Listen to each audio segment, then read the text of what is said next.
Hey everybody, and welcome to episode 8 of the Red Sofa Conversations. Now, I created this series because I believe that conversation is the gateway to connection, and I really love talking and learning from different people. So with me on the Red Sofa today is Lovelda. Lovelda and I have known each other 4.5 years. Has it been that long? It's been that long. I haven't been keeping track.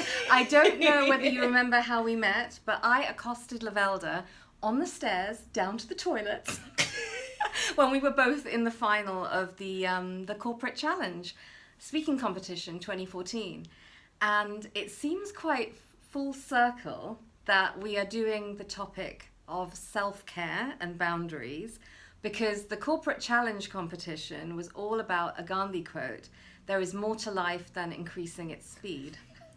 Yeah, You remember a lot. I'm going to be careful what I tell you. And so it seems very apt that we're actually talking about self-care. Now, Lovelda is an MC, and she's also my friend, and she's great. So that's why we're doing this episode, because self-care is actually something that we have both been on journeys of incorporating into our lives, and of recognizing how important it is. Yes? Indeed we have.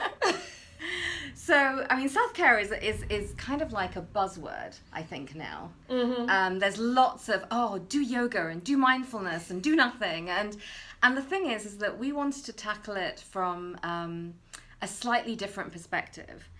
Because when we first started talking about the episode, what I said to you was, well, to practice self-care, you need to have a self to take care of. Now, what does that mean to you? I'll tell you what it means to me, but what does that mean to you? It's the idea of knowing yourself enough to know what care means like. Because otherwise you hear this thing like, self-care, and you're like, okay, does that mean I go to a yoga class? Does that mean that I, start taking up meditation? It genuinely doesn't mean any of those things. Like, to me, it means fundamentally, so when I started my business, one of the things I used to say is I only want to do the things I want to do. Yeah. I don't want to do anything I don't want to do, and I want to have permission to change my mind at any time. And that to me is like the ultimate self-care. It's like, I am so in the center of my own world, and when it stops resonating, I'm just going to stop, right? It's that idea of knowing this doesn't feel nice anymore, and I have permission to then just stop doing it, so then I don't feel rubbish. Like, if it feels exhausting, then it's not that difficult, just stop. Yeah. But it's almost as if we can get ourselves in this... on a treadmill. Yeah, go. And then you're looking and everybody else is going, so then if I stop, then, I'm going to fall behind, so I got to keep going, And it's getting to that point where you kind of go, no, I just don't want to. And just because that creation mechanism worked really well for you doesn't mean that it's for me. And 100%. Being okay with that. And that is almost the hardest part of any self-care battle. It's being okay with, look, just because that's how I see other people doing it, just because that's the treadmill that they're on, just because that's what the world tells me I should be doing, and where I should be, and all of this sort of stuff. It's the ultimate trust in knowing that so long as I'm okay, everything else will fall into place. Yeah.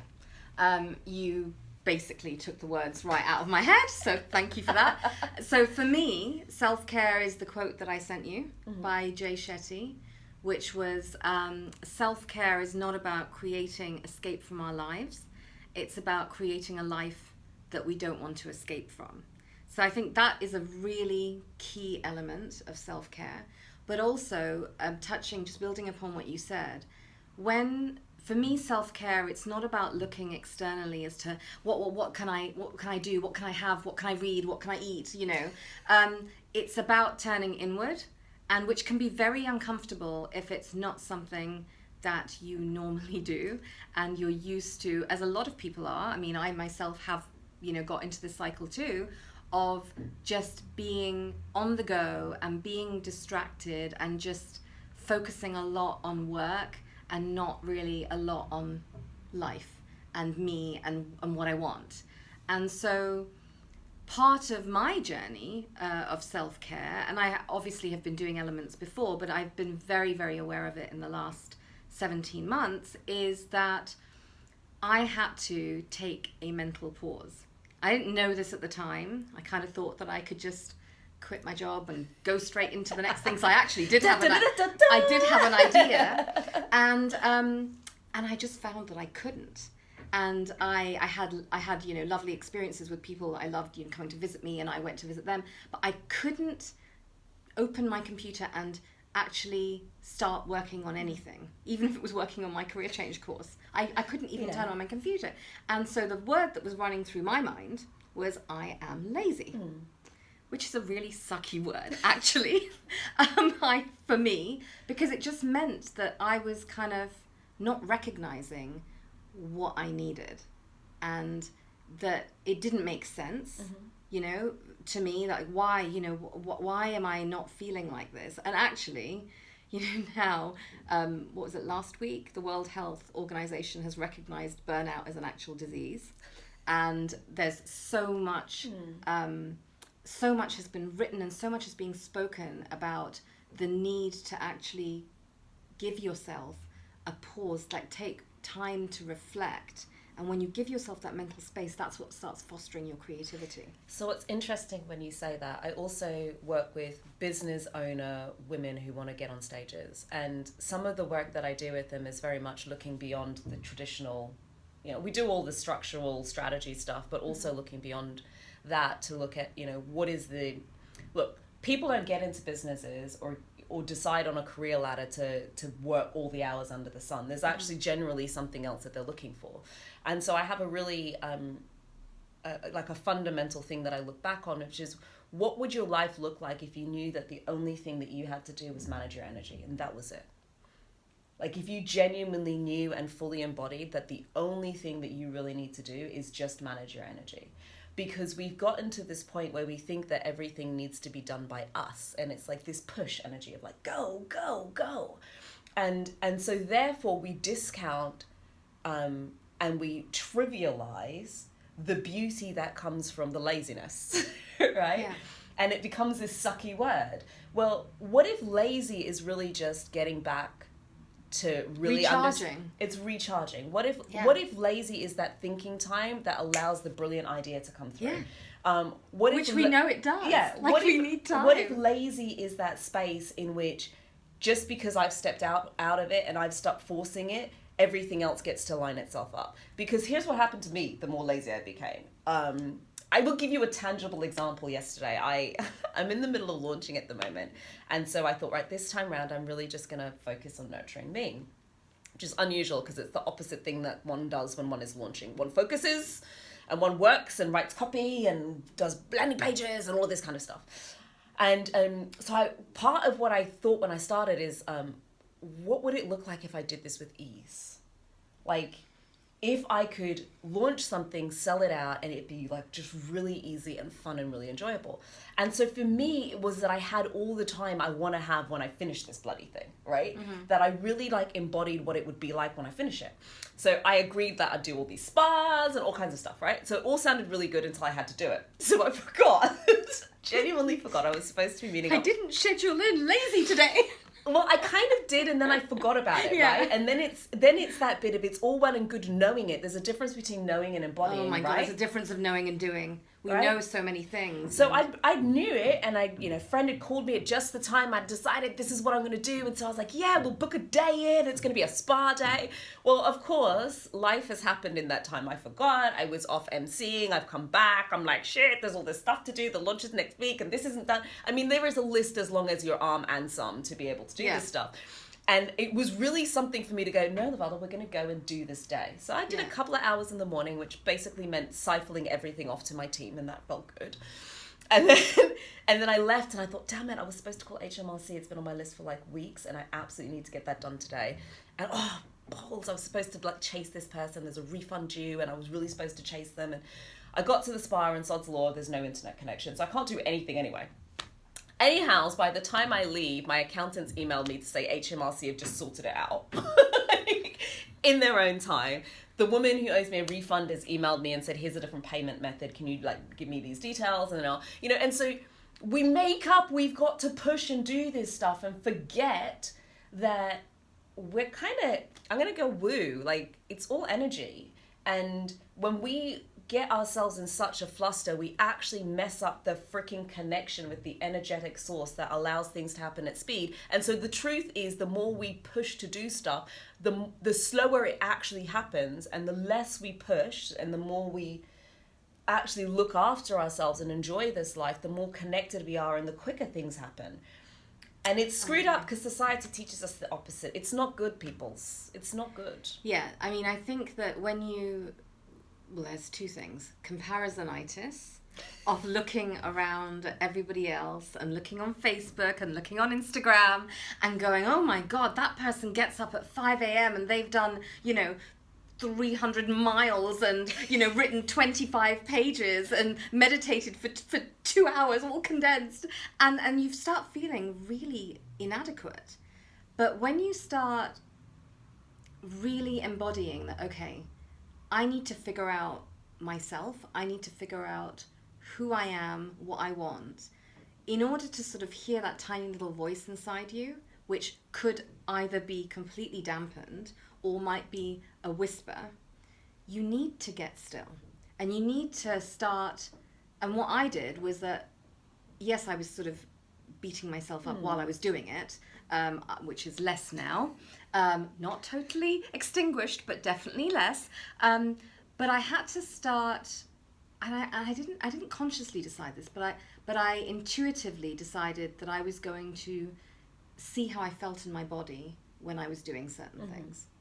And so my best friend first gave me the idea of, just pick two things, like forget about turning on your computer. That's clearly not what you need to be doing, because you've got so much resistance to it that then you're just beating yourself up about being resistant. So it's just no good ever happens. No good ever happens. The email is never as good as when you sat there and just exactly. it just went. I don't know how that came through, and then something. Whoa! It's never no good ever comes through. Yeah, it's terrible. And so when I started just doing, okay, what's going to bring me joy?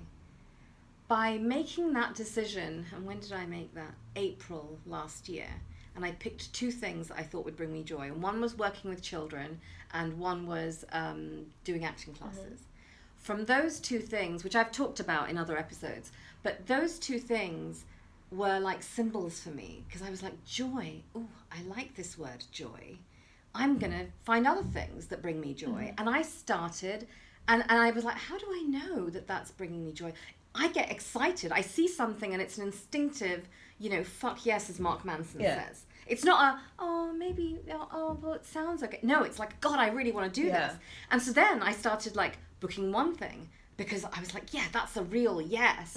And then once you recognize the feeling, which you don't recognize unless you give yourself the space to be still and actually let that voice strengthen, then what that does is it's like a little ripple effect. You know what it feels like. It feels good. You feel good. Yeah. You feel good when you're doing it. And then you want the next good thing. And so in terms of the Jay Shetty quote of creating a life, like not creating an escape from your life, creating a life that you don't want to escape from, I think it's about trying to put elements in your life that do fill you with joy. And going back to self-care, it's also strengthening your self-worth. I think there's like maybe if we look at it like a sort of a two sides, maybe a seesaw, right? Actually, that's a terrible example, because with a seesaw, when one thing goes up, the other goes down. No, okay, not a seesaw. Clearly should have come up with a better example, but a line that connects the two, right? I see it as this.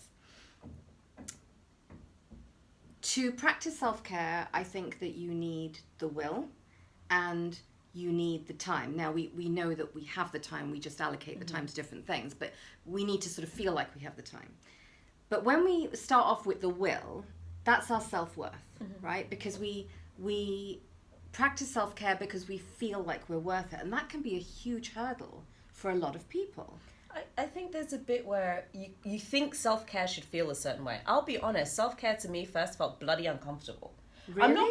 I'm not kidding you. In what way? In what way did it feel uncomfortable? It felt uncomfortable because my ego is telling me I should be doing something else. And in some ways it's like I haven't earned the right, or there's something else more important I should be doing. That's very connected to worth, isn't it? And I'm escaping from something. And it wasn't that I felt that I was unworthy, because I think there'll be some people who resonate with that, and some who are like, I don't have an unworthiness thing. Like, I don't feel like I'm unworthy. You just feel you need to keep pushing. It's just logically, right now isn't the time. You know, there's a time and place for this, and right now isn't the time. And this, back to this notion of creating a life you don't want to escape from, it's uncomfortable.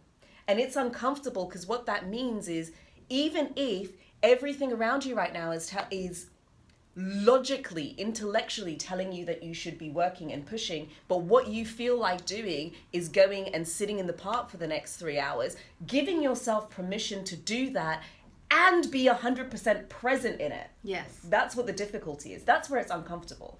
So my kind of self-care journey kind of started because I was on the normal treadmill. I was building my business, you know, world-class female speakers, and I was really pushing to get out on more stages, and I was still holding down a full-time job. Got on this coaching program, loved it. And so, you know, I'm having to sneak these calls in. I'm at work and I'm like sneaking to a meeting room, and everybody else is like freaking full-time in their business pretty much. And it's just me like tucked away, or seeing if I could work from home for because the call's like an hour and a half, and I'm having to sneak off and really kind of commit to doing this. And there was one day I was working from home, and I can remember it clearly, and I was practically in tears. I'm exhausted, you know, and I'm just like, I'm so tired, and I've got this to do and that to do. And my coach said, go to sleep. I was like, but it's like 3:00 in the afternoon. She was like, what else do you have to do today? And she goes, and even if you don't, you run a business, just cancel it, go to sleep. And I was like, but go to sleep. And everybody else in the call, now I've got a chorus of fucking women, go to sleep. You know, and I sat there and I was like, you know, in some ways, my soul is telling me this is exactly what I need. I need this rest. It feels really good. And yet, logically, my head is telling me I'm working today. I had no more phone calls. Nobody's going to call me for the rest of the flipping day, to be honest with you. I was kind of done. It was, you know, it was later on in the afternoon. My manager, everybody was out. Like, I wasn't going to get caught up in anything. But nonetheless, I was thinking, gosh, this is really uncomfortable. And it was not crawl into your bed with your laptop, but switch off. Yeah. And that was really uncomfortable. And then, just to make it worse, and from now on, Lovelda, you're taking 1 day a week off. And I was like, sorry, what? 1 day a week. Every Sunday, you do not work on a Sunday. Nothing. And at that point, I was uncomfortable and angry. And angry because I was sitting there thinking, do you not understand the pressure I'm under? How much? Do you not understand how important this is to me? Can you not see everybody else has got 7 days a bloody week? I've got the weekend, and you've just taken 50% of my working day away from me, and now you're telling me this is going to help me grow my business. Well, of course you spun it around and, you know, you could say, look, if you're exhausted, the thing is you actually produce a lot slower.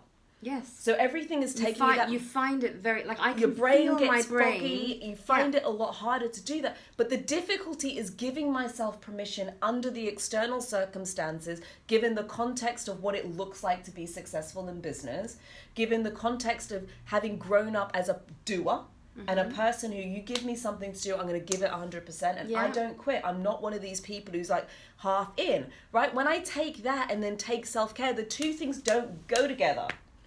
So you had to really understand it on an I don't know, a spiritual level almost. Like it wasn't even, I don't even think I understood it first. I think I just had to have the courage to do it. And it's weird thinking of self-care as a courageous activity.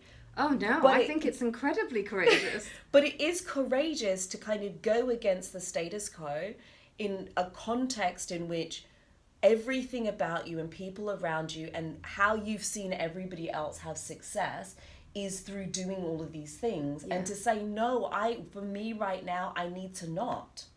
And I think for some and until people, you practice it. Yes, it definitely is uncomfortable every single time. Like the first couple of Sundays, Jesus, you don't understand. Like, it was work. I was like, you know, and then it took me a moment to ease into, oh, wait, what else could I do?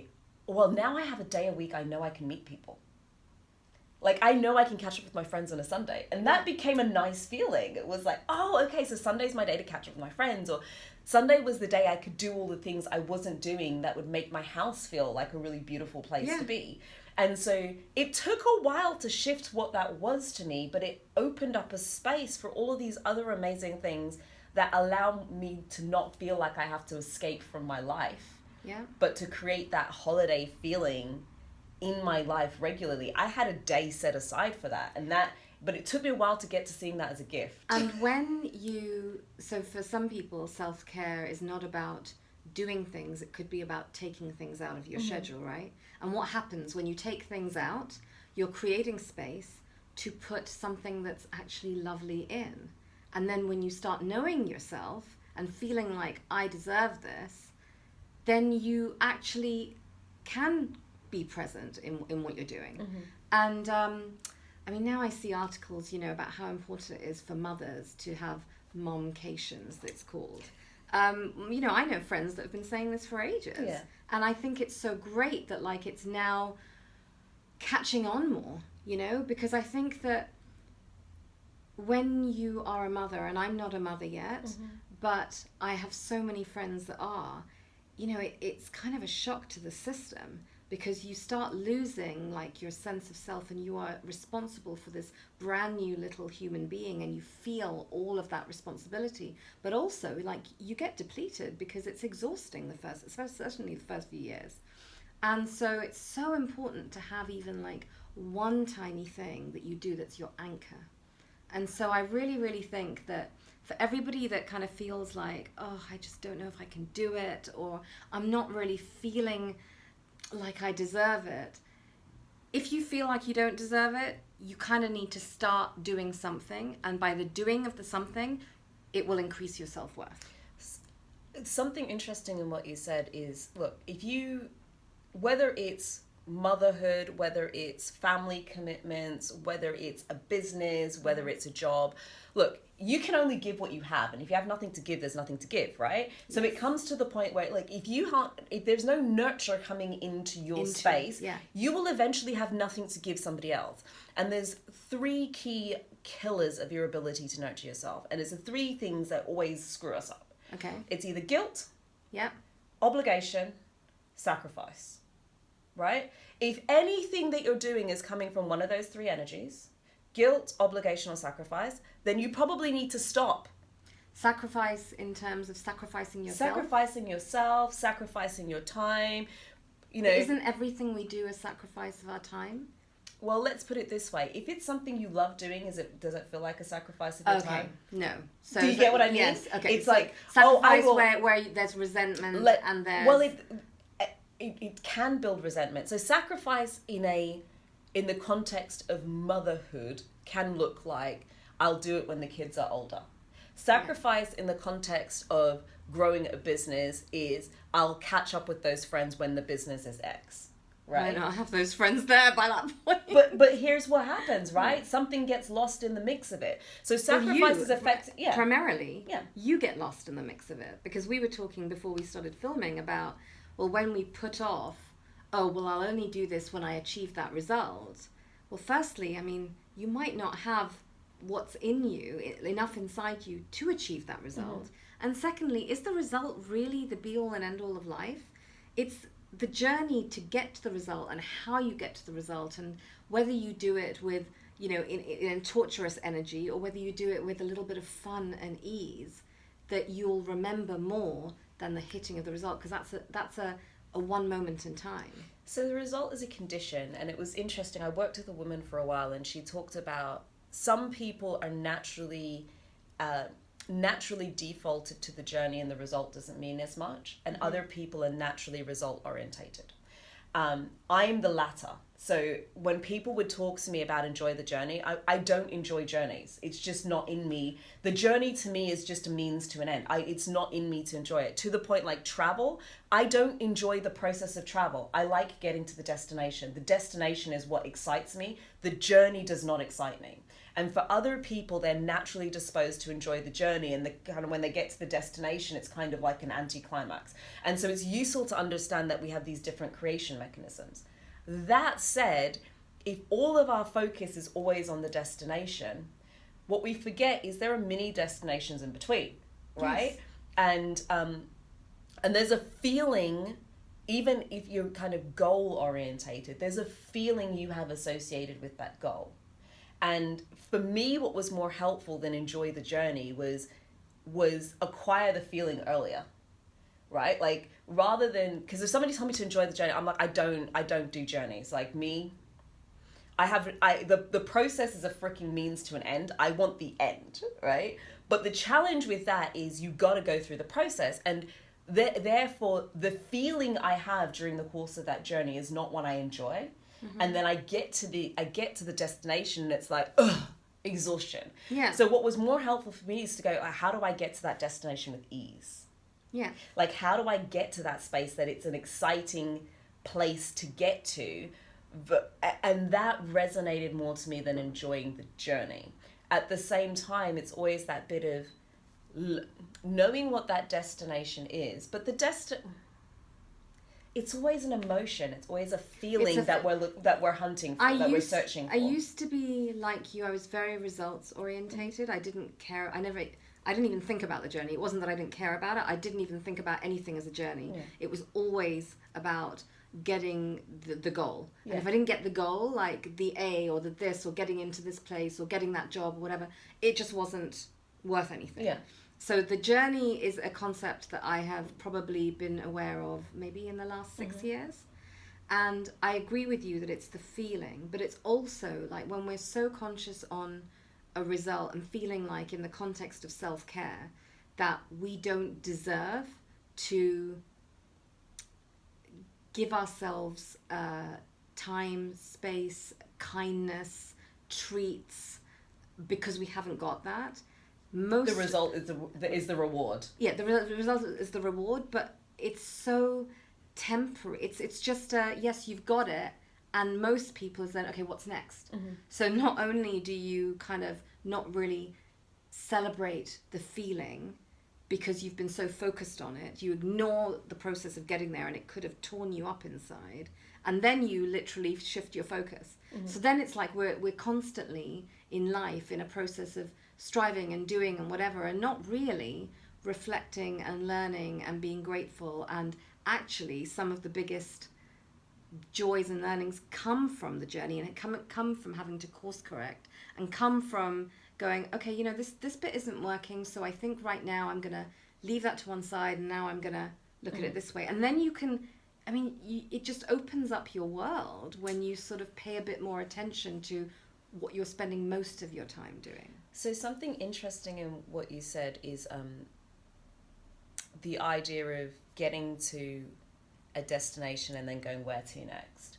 And the challenge with that approach is that, look, normally we wanted to get to a destination because of a feeling, a result, or a something it would give us in our lifestyle. Yeah. Something, levels, you know, so if I have the result of, let's say, I don't know, getting your first 100K launch, for example, right? And then you get there and you go, what's next? Well, when you set that as a goal, it was normally because that goal would open up a whole bunch of other stuff. Yeah. And the problem that we normally have when people are constantly going after goals and not actually finding that their experience of life has kind of evolved as a result is that they never grounded themselves. Well, they never grounded that experience of life, right? Because you get there and it's on to the next. Whereas if you get there and you go, right, when I got here, this goal was about being able to do this, and this. And so I'm going to do those things now.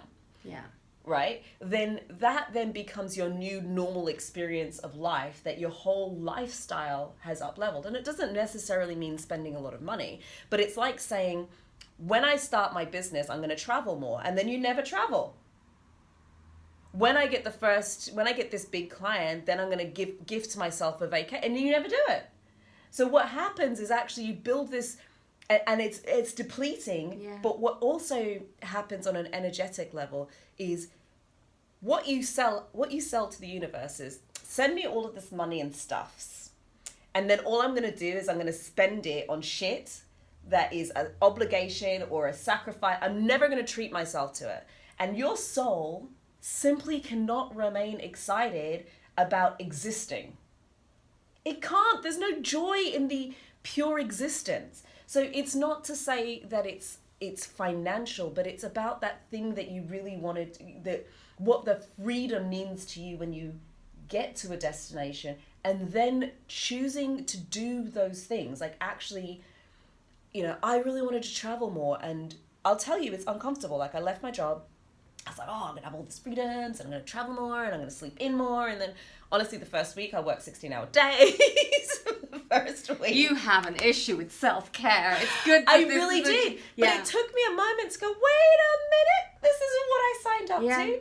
This isn't how I want to do it. I'm not doing meetings before 12. And this is unusual. I don't go anywhere before 12 o'clock. Like, nope. I'm definitely not going if it's not something that is going to feel like fun to me. And if an opportunity comes for me to travel, I'm going to take it, because that's what I really wanted my lifestyle to look like. But if I keep putting that off because cash flow, because the timing's not right, because and when the business gets here, then that's when you have this scenario where you go on holiday to escape.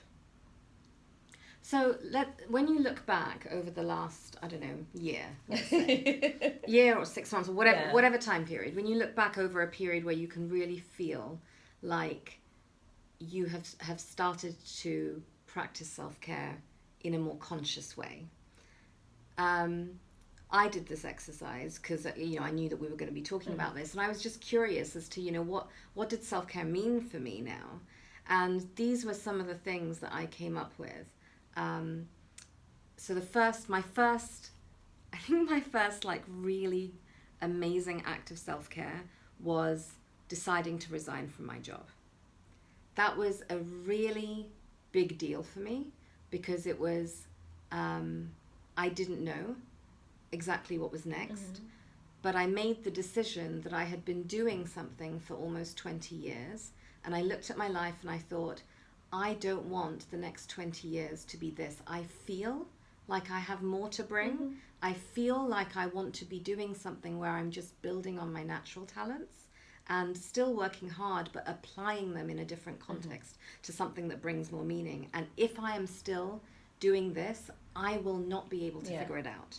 So that literally has been the greatest act of self-care. The other really big act of self-care that has evolved organically from being a speaker is, and when I started speaking for fun. I didn't even think of it as something that I did. It was just something that would be part of my career.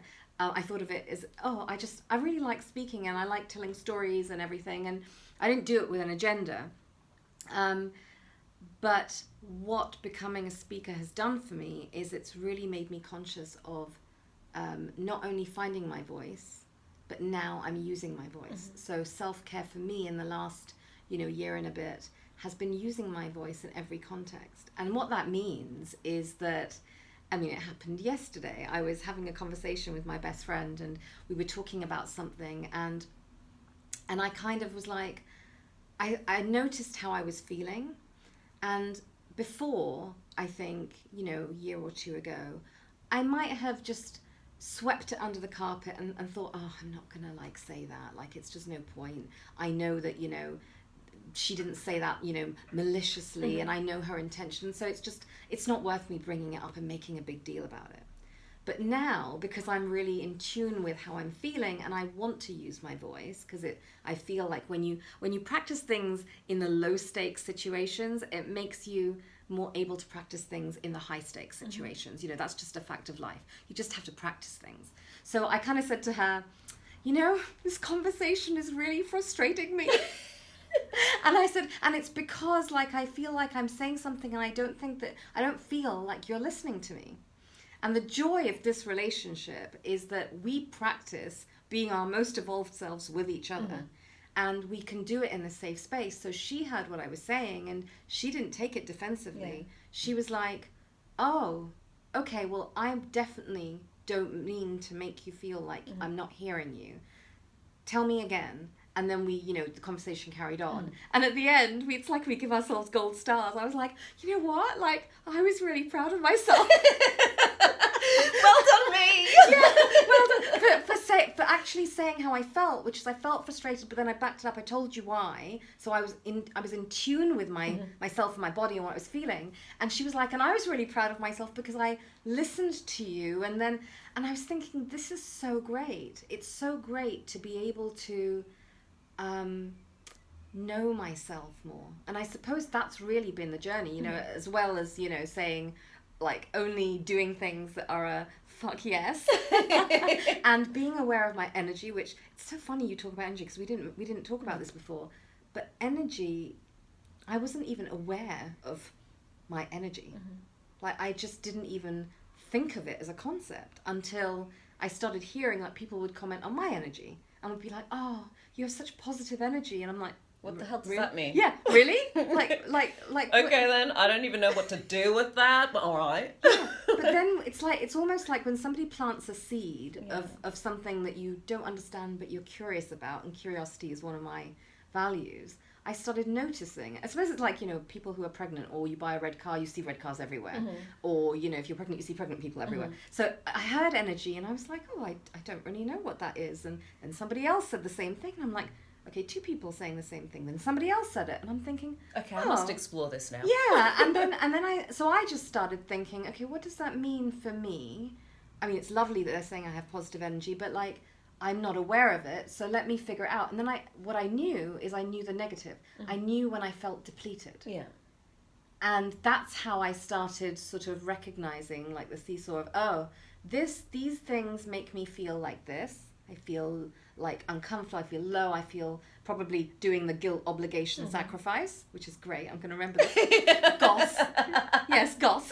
And these things... Oh, there's a 4th one, resentment. Guilt, obligation, sacrifice, and resentment. Oh, God, you've just messed up my little acronym, because gozzer doesn't sound as good. Gross. Guilt, resentment, obligation, sacrifice. Gross. There you go. It's there gross. We go. We got something. But yeah, like, it was tapping into that. I mean, there's so many other things that I reflected on that I've done in the last year. But it's what Lovelda and I are also talking about is that when you start knowing yourself, it's about figuring out what you need. It's really, these are things that when we talk about, like, we're giving you guys ideas, but it's giving yourself permission. Brene Brown is alive and strong in our dialogue, but it's giving yourself permission to recognize that, you might need to do one thing and start, I would say start small from, like, just doing one thing. And as you do that one thing, it's going to build momentum with you. So there's a really, I actually played it yesterday with the lady that I met with, and it kind of speaks a bit to this idea of energy, because I used to think, oh, what the frick is this all about? Yeah. And so at the top of this, I said, like, what would your life be like if you knew your only job was to control your energy? Okay. And so often it could feel like, well, what the hell has that got to do with anything? Like, how does that work out?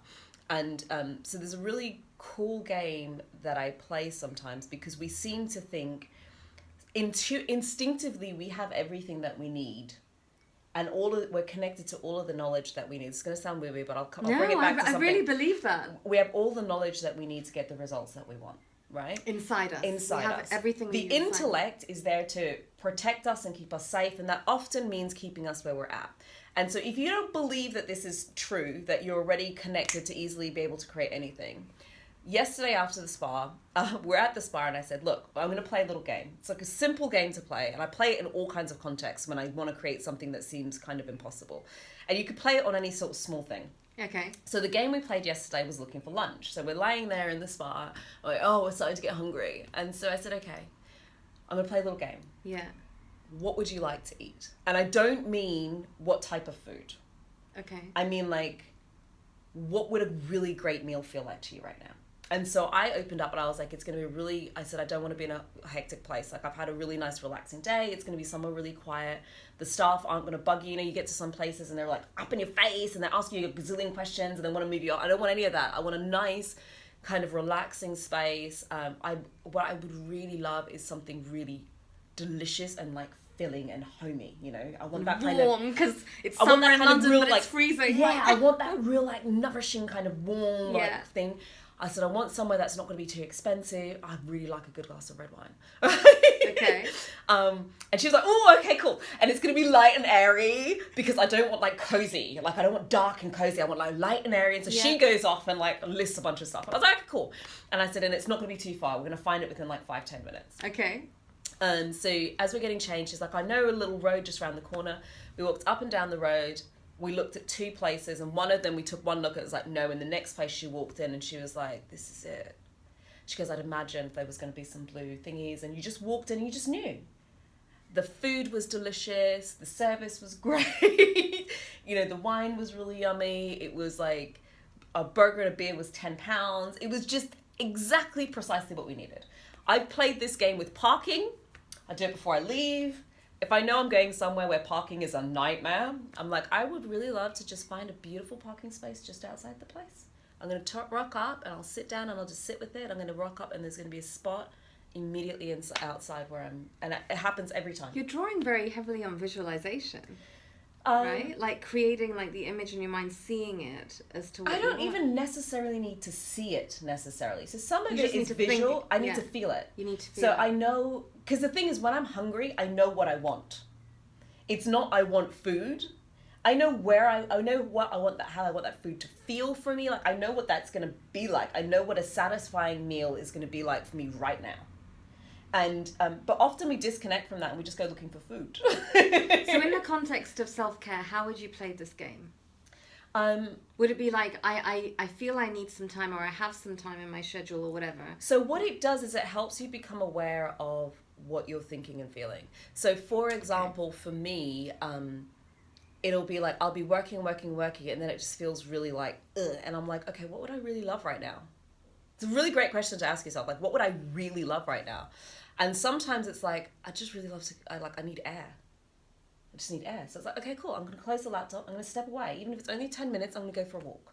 Because what I really need right now is I just need air. That question is literally the question that when we did episode 5 on mental health, and I was like, sometimes when we're in the middle of, we just don't know what we want, we just need to say, what would make me feel good right now? And there will be things that come to you, teeny tiny things, and just 10 minutes of walking outside or listening to music. Like, we don't even... So I was listening to a Simon Sinek interview, and he was talking about how he gives himself the mental space and he switches off. So he might go for a walk without his phone. He also says that we don't listen to music anymore in the way that we used to. And when he said it, I was like, God, that's right. I remember, getting new albums when I was at school and lying down and listening to them from beginning to end. And I'm still somebody that that buys CDs and albums and things. But the art of listening, music has become background. And he was like, if somebody phones you, you would say, oh, wait, I'm watching something, can I call you back in 10 minutes? But if you're listening to a song or you're listening to an album, we don't say that. And so that's how he kind of gives himself the mental space. And I realized, wow, I do that too. I will sort of listen. I love listening to music. I love dancing around my living room. And sometimes an act of self-care for me is, because I love music so much, I love listening to music first thing in the morning. And, Bruno Mars, and lately I've been doing Come Together by the Beatles, and I just hold my phone and I groove along, and it just makes me feel good. And funnily enough, Liz Gilbert talked about how dancing has been a really big thing for her. Like, she has danced every single day since she lost her partner Rhea, and it's a way of breaking through grief. And so, we have natural, for me, it's a long bath, it's a spa, it's a walk. Sometimes I have a physicality about me, right? So for me, sometimes it can look as simple as my phone rang and I'm like, I don't really feel like talking to you right now is just going to feel like stress. I don't care who it is. Yeah. Mum, if you're listening, sometimes it's you. But I will call them back, right? Yeah. But it's like right now, this conversation, I'm in no space to have it. Like, it's... But that's because you're in tune with your energy then. And I'm just like, or I'll see messages and I just think, I need to just not look at any of that stuff right now. one morning this week, normally I have a bath in the evening, but one day I kind of got up and I sat down and I was like, I just really feel like a bath. Like, just really like, but it's one of those things you kind of have to have the courage to give yourself permission little by little, so that the voice that's been whispering or kind of going like this and giving you like tiny little like nudges gets louder. Has permission to go, yeah. Oi! And then it'll be like when it's very extreme, if you ignore it. Oh, the extreme's always negative. It's a punch in the face. It's a punch in the face, really. And it's like, hey, I've been here. I've been telling you that you need to do this, and you haven't. And so now I'm going to make it so you have to do it. Yeah. So it's the little things of, I don't care what's going on right now. I'm going to take 10 minutes and go for a walk. And if 10 minutes is is a stretch enough for you to give yourself permission, and that feels like, fuck, it's really just stretching me to give myself permission to have 10 minutes and just go for a walk and just leave it. Like, pretty much anything, unless you're doing surgery, like life-saving surgery on somebody, pretty much anything can wait 10 minutes. So we've referred to giving ourselves permission a lot, which is language that I've certainly got from Brene Brown. Is that where you're getting it from? I'm not really entirely sure where I've got it from. Okay. It's definitely in the zeitgeist from her, because she's talked about it. And would you say that as women, we do generally find it harder to practice self-care? We have to be more conscious about it because it isn't something that comes as naturally to us? Yes. I'm going to give you some examples. Why do you think that is first? Culturally and societally, how we've been brought up to think of being a good partner, right? So whether... And biologically, right? We're wired to be nurturers. So it's the natural nurturing instinct within us, and therefore that means that we have a stronger association and a stronger pull from external forces to take on an obligation, guilt, and sacrifice, and therefore to put ourselves second. Whether that be... Not second, last. Second is good. Whether that be your partner, and this is strong, powerful woman, it doesn't matter who the frick you are, like the pull is real. The pull is real, Yeah, I might have to say that more often. Whether that's a partner, whether that's relatives, whether that's friends, whether that's work, just a stronger pull to kind of feel like this must come before us. I will give you examples of how it appeared for me. So my husband is also a business owner. He was working full-time in his business. I was working part-time in the business and working full-time in a job. And we were fine when we were dating, right? You do your shit, I do my shit. Like, there was no overlap. Then we lived together, and all of a sudden it's like, why do I feel like, how have I ended up picking up and feeling like the this emotional labor? It's not even it's the physical stuff as well. But how have I ended up picking this stuff up, and why does it seem to have defaulted onto me? And there's no kids in the equation yet, but for some reason now, and then it's a head fuck. It's like, emotional labor isn't just in your head. Yeah. Emotional labor is dealing with all of the stuff, running everything. Yeah. So now I'm running a household, predominantly. Now I've got this man, I'm now managing his life, the household, my life, my old house, family, all of it. And I'm like, where did this come from? Bring back single life. Sorry, hubby. But it's me who's chosen to let it be like that. And it's easier to kind of... sometimes we fall into dynamics. I slipped into it. Yeah. Nobody would have said, if they said to you, okay, Lovelda, like, this is what you're going to go into, and you're going to be taking on 1, 2, 3, 4, 5 things. Are you okay with that? You would have gone, fuck no. But when you slip into dynamics and it's all insidious and there isn't conversations, then it can even be like, I'm in this now, like, God, I don't like this. I don't like this, but God, how do I change this? Because then you're in something and it's really like, oh. So, and this is why I think self-care and voice can be harder for women, because it's like, I had a really powerful voice at work, I had a really powerful voice in my business, and then all of a sudden it was like, where the heck does voice come into this relationship? And not that I'm a quiet person, but actually it causes a lot of disruption to be the person who's fiercely saying to your partner all the time, this is not going to be acceptable in my world. Yeah. But it also causes a lot of disruption to go, well, hold on a minute, Lovelda. Some of this resentment is coming from you're watching him just play out freedom. And so anytime we're looking at somebody else and it's triggering something, it's something that we're not giving ourselves often. Exactly. And so I had to go, well, why am I waiting for external permission or validation to go off and do the things I want to do? Like, why don't I just do them? And at some point, if I can just stay in my lane, and stay in my lane looks like me going, what if I just did what I wanted to do when I wanted to do it because it feels right for me? And understand that actually some of this dynamic that's playing out with me and my partner is totally driven by me. And it's totally driven by me because I'm waiting for him to do something before I can do what I want to do.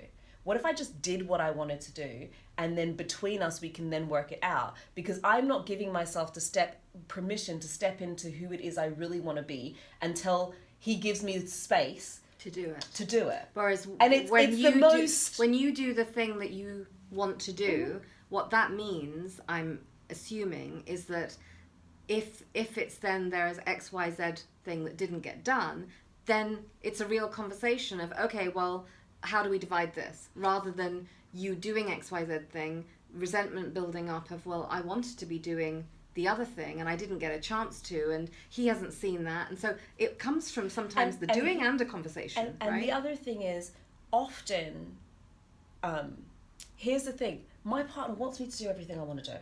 It's got nothing, it's not, when I say, look, I'm waiting for him to give me permission, it's a permission I already have. I've just never chosen to step into it. So it's this idea, and then I'm waiting for him to show up differently so that I can claim the permission that's already there. But it took me a while to sit back and be like, girl, the heck is wrong with you? But underneath, it's what we were saying about with women, we're more nurturing, we're more making sure that, you know, everything is kind of taken care of before we can do our stuff. Probably there's a bit of worth issue in there as well. And it means that you have to sort of start taking uncomfortable action to start claiming that space, and making yourself then have the realizations of, oh, he wants me to have the freedom. It wasn't something that, you know, he was kind of doing on purpose so that I wouldn't get that freedom. I'm also responsible for having it, right? It's not, and this is which goes back to knowing yourself. Yeah, and it's realizing the ultimate power to go. Yeah. I am also responsible for claiming the power. It's not his responsibility to gift it to me. It's my responsibility to claim it. And for as long as I keep looking outside of me, waiting for him to do X, Y, and Z, I thought, Lovelda, just do your stuff. Like, get back to doing what feels really great to you. And if today I feel like doing the laundry, I will. And if I feel like cooking, I will. And if I don't feel like doing it, then I'm not going to do it, right? And so then when you don't do it, just what then happened? Like, how do you then have that discussion? He didn't care. This is the thing. It's all in my freaking head. Most of the time, they don't care. It's this nurturing perception we impose out, or we have a conversation that goes, look, this is a problem. We're both really busy. You know, it used to be I'd ask permission. Now I just say, look, I'm doing X, Y, and Z. I'm going to be here. I'm going to be here. I'm going to be here. This is what's happening. Let's look at our diaries and make it happen. Not, until I can book this, let me wait until I speak to my husband. And please! But and that's the difference. That is the difference in self-care between men and women. Yeah. A man just decides that, look, this is what I need for me, and he goes ahead and does it, and then the conversation happens separate. And you work it out between the two of you over time. But a woman will always start from a position of, let me first make sure, no, darling. Let me make sure that nothing is affected and I have to... You don't have that much control over stuff anyway, so we just need to stop thinking that we're that great. Like, I mean, there are logistics to be taken into consideration when you are a mother, like when you are the person that is responsible for caring for your child. You might need to organise a babysitter, or you might need to do certain things when they're at school or whatever. But it's definitely, I think, recognising that you also need to be replenished in order to have... I loved that. It's like putting into your cup so that you can then give out. If there's nothing in your cup, you're draining yourself. Oh. And I think as women, there's a post I started drafting it, and I was looking at, so we say behind every powerful man is a really powerful woman. And my question was then, who stands behind the powerful woman? Okay. And what I mean by this is, it is our responsibility to have the courage to ask for support and to put the right level of support behind us such that we can live the life we would really love to live, such that we don't fall into a habit of living a life from sacrifice. And the reality of that is, for many women, especially those who want to be the top of their career or want to grow a really successful business, that's going to mean a significant paradigm shift based on how your parents, your grandparents, your sister, your brother, your friends, society in general view what the dynamic of a relationship looks like. It's going to mean that you might have to have a live-in nanny for a while, because that's what allows your family unit to fully experience life, such that no party in that union is sacrificing, that everybody is able to have exactly what they need. And it's a different sort of conversation. But as women, we need to think about this going in to anything that we do. I did an interview 2 days ago with a speaker booker. And I actually asked her a question like, is it more difficult, how do women sell themselves versus men? And she said, actually, the pitch is pretty much similar. But the biggest difference is, for example, she had a female speaker who was fully booked. And then as soon as she came back from maternity leave, it wasn't that the bookings weren't there, it's that 75% of the childcare fell on her, and then it would be a babysitter issue or a childcare issue of some description. And the thing is, we know this going into it. And so if we want to continue that momentum, it means that what lifestyle looks like and support looks like to us is going to be different from what support looked like for your mum. Yes. It's going to be different from what support looked like for your grandmother. It's probably also going to mean that a lot of your stuff is going to be triggered about who am I to have this? Oh, now you're too high and mighty. But the truth of the matter is, without it, all of these other things that you want to have, you cannot access because you've only got so much energy to give. So it doesn't mean it's right or wrong, it's different.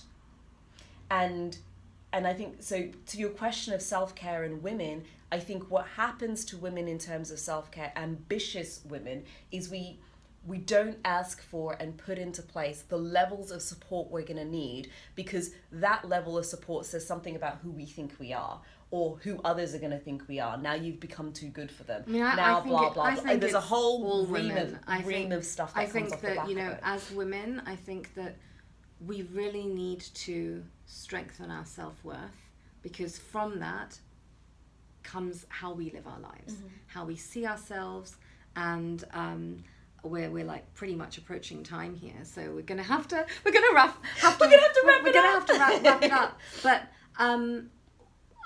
all I would like to say actually is, if you have no idea and you've never really thought about the concept of self-care, and we didn't even talk about boundaries, and I really wanted to. Another conversation another day. Yeah. But essentially you cannot have self-care without setting some kind of boundaries. So we touched on it implicitly, but we didn't specify that that's what we were doing. I would say my invitation to you is, take yourself out on a date. It's something that I've been doing, and I call them my Lara dates, and I go and do things that make me happy. So I'll go to the theatre by myself, I'll go to a gallery, I'll go sit outside in the sun, and I literally just spend a little bit of time. Like, at the moment I have a little bit more time, so I might spend an afternoon or a day, but you can spend an hour or two. Self-care can even be sitting in bed, getting a book in your pajamas and just reading. So putting your phone on flight mode and being uninterrupted and reading. It's pure unadulterated indulgence. That's what it is. It's like, because I want to. It is like the epiphany of indulgence, and that's probably what the challenge is. Why we struggle with self-care, because it is incredibly indulgent to really allow yourself to be nurtured.